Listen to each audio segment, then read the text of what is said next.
அரசர்களின் அமிர்தம் அப்படின்னு சொன்னால் அந்த காலத்தில் அரசர்கள் பயன்படுத்திய அந்த கருப்பு கவுனி அரிசி அவர்களுக்கு உடலுக்கு வலிமையையும் ஏராளமான சக்தியையும் கொடுத்தது அப்படின்னு சொல்கிறாங்க.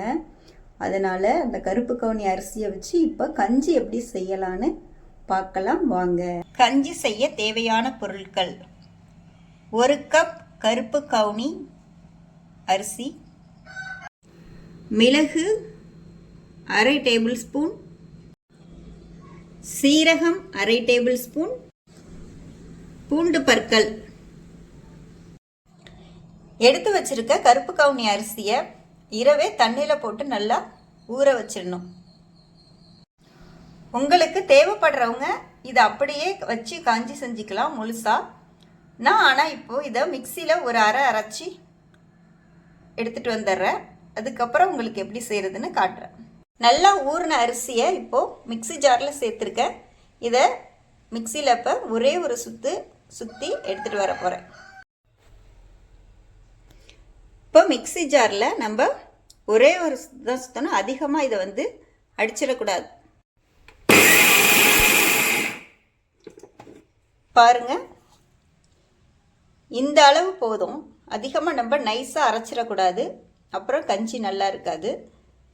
இந்த அளவுக்கு அரைச்சி எடுத்துக்கணும். இப்போ பாத்திரத்தை அடுப்பில் வச்சு தேவையான அளவு தண்ணீர் ஊற்றி நல்லா கொதிக்க வச்சுக்கலாம். கொதித்த பிறகு நம்ம அரிசியை இதில் போட்டுக்கலாம். இப்போ நம்ம எடுத்திருக்க மிளகையும் சீரகத்தையும் பொடியாக்கி எடுத்துகிட்டு வந்துடலாம். இப்போ நம்ம பாத்திரத்தில் வச்சிருக்க தண்ணி நல்லா கொதிக்க ஆரம்பிச்சிடுச்சு. இப்போ நம்ம அதில் எடுத்து வச்சிருக்க அரிசியை போட்டுடலாம்.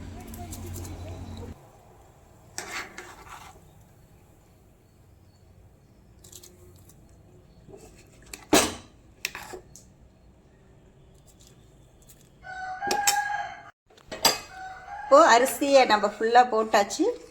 இதில் நமக்கு இப்போ தேவையான உப்பு போட்டுக்கலாம்.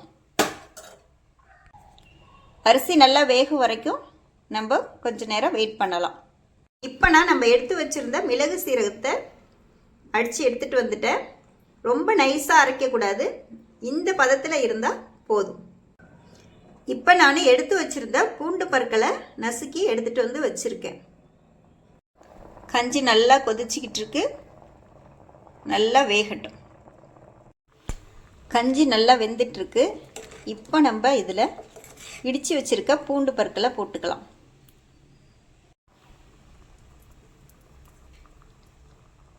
பூண்டு போட்டிங்கன்னா ரொம்ப நல்லா வாசனையாக சாப்பிட்றதுக்கும் நல்ல சுவையாக இருக்குது. அரிசி நல்லா வெந்து கஞ்சி தயாராகிடுச்சு. இப்போ இந்த நேரத்தில் நம்ம நசுக்கி வச்சுருக்க மிளகு சீரகத்தூளை போட்டுக்கலாம்.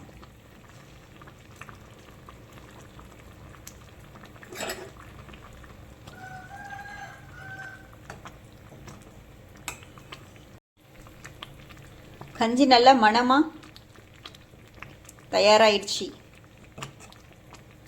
நல்லா வெந்துடுச்சு. அரிசி நல்லா வெந்து நல்ல வாசனையோட கஞ்சி தயாராகிடுச்சு.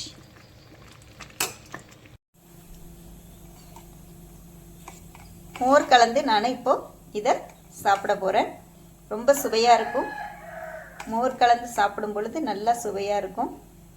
உங்களுக்கு பிடிச்சிருந்தா நீங்களும் இந்த மாதிரி கலந்து சாப்பிடுங்க. இல்லைன்னா உங்களுக்கு தேவைன்னா பால், தேங்காய் பால், இல்லைன்னா தயிர், எது வேணாலும் போட்டு சாப்பிட்லாங்க. ரொம்ப எல்லாமே காம்பினேஷன் சூப்பராக இருக்கும். ஆனால் எனக்கு இந்த மோர் கலந்து சாப்பிட்றது தான் ரொம்ப பிடிக்கும். நீங்களும் உங்களுடைய சுவைக்கு ஏற்ப நீங்கள் எது வேணாலும் கலந்து சாப்பிடலாம்.